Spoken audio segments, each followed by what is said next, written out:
Croatia is a small country, but has achieved very significant sports results. Croatian sportswomen and sportsmen are very good in sports. The most popular sport in Croatia is football. Croatian national football team won a silver medal at the 2018 World Cup. At the 2020 Tokyo Olympic Games, Croatia won a lot of medals. It's a huge success for such a small country.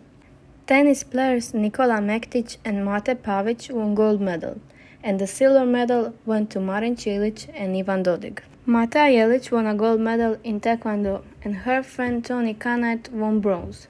In rowing, we also got gold medal, thanks to the Sinkovic brothers. Croatia is full of great sportswomen and sportsmen. Some of them are Luka Modric, Blanka Vlašić, Domagoj Duvnjak, Janica and Ivica Kostelić, Lucia and Dana Zaninovic, and the others. I believe that there will be a great sportswoman and sportsman in Croatia in the future as well.